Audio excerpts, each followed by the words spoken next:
He stood at the edge of the promise. After 40 years, after the plagues, after the Red Sea, after the wilderness, he could see it.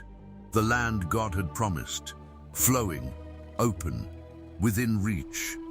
But he would never step into it. This was not a failure. This was not an outsider. This was Moses. And God told him no. It began with a moment that made no sense. A bush burning in the middle of the wilderness, but not consumed. Fire that should have destroyed, but instead remained. And from within it, a voice, not distant, not symbolic, personal. Moses, a man who had run from his past, now called directly into his future. He wasn't ready. He wasn't confident. He argued. He hesitated. Who am I to stand before Pharaoh? What if they don't believe me? I am speechless. Every reason to step back. Every reason to say no. But the call did not change, and neither did the one who gave it. So Moses went. Back to Egypt. Back to the place he had escaped. Back to the power that once defined his fear. He stood before Pharaoh, not as a prince, not as a warrior, but as a messenger. Let my people go. And with those words, a confrontation began that would shake an empire. Water turned to blood. Darkness swallowed the land. The ground itself seemed to resist Pharaoh's rule. And then came the night that changed everything. The final plague, a silence that spread across Egypt, followed by grief. And at that moment, the door opened. Freedom.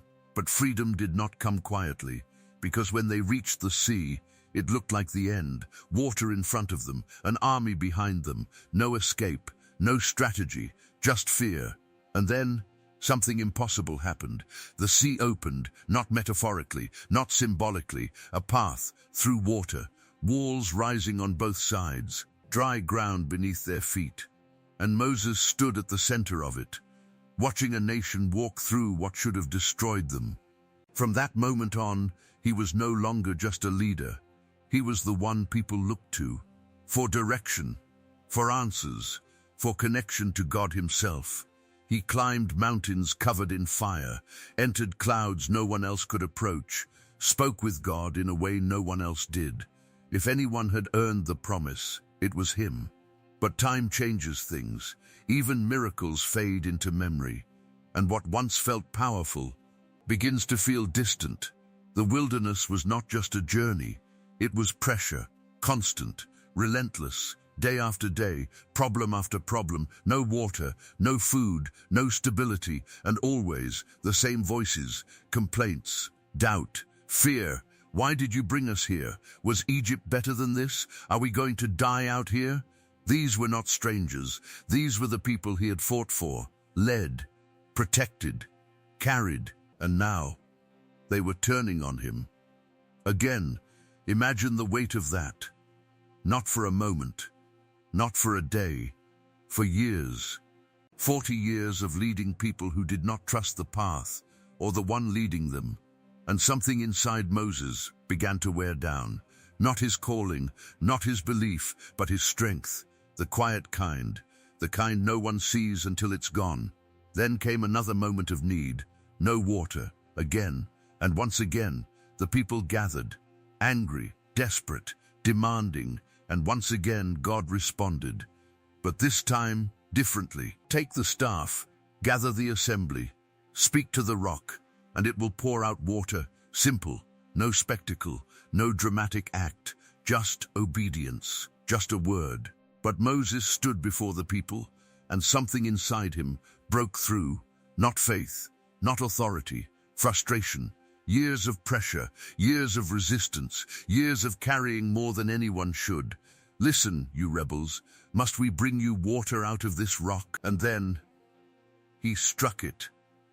Once, then again. The sound echoed. Sharp, final, and still. Water came, flowing, enough for everyone. From the outside, the miracle looked complete, but something unseen had shifted. The action wasn't just physical, it was personal. He had taken a moment that belonged to God and made it about himself, not in rebellion, but in exhaustion. And sometimes that's where the line is crossed. Then came the response, not immediate, not loud, but absolutely.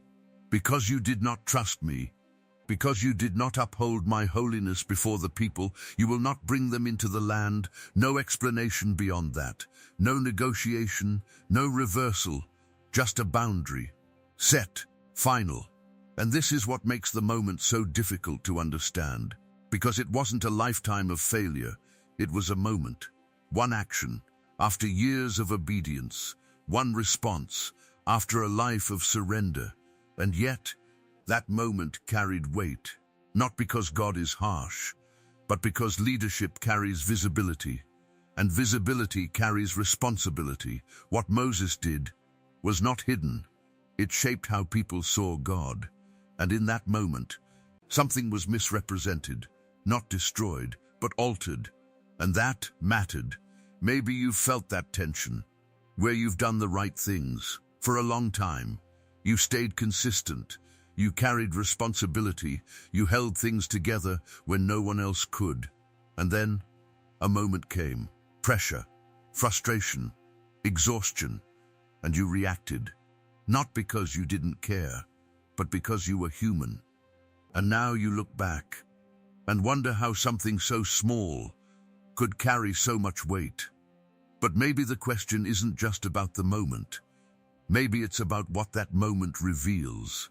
Because sometimes it's not the failure that defines the story, it's what comes after it. Moses climbed the mountain, step by step, not as a leader this time, but as a man nearing the end of his journey. And God showed him everything. The land, the future, the promise was fulfilled.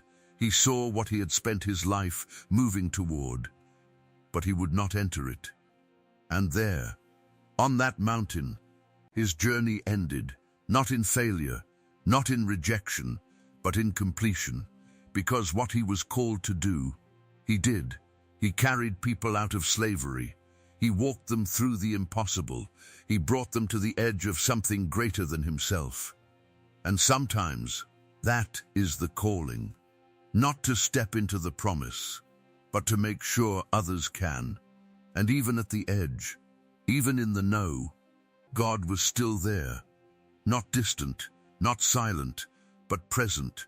At the end, just as he was at the beginning,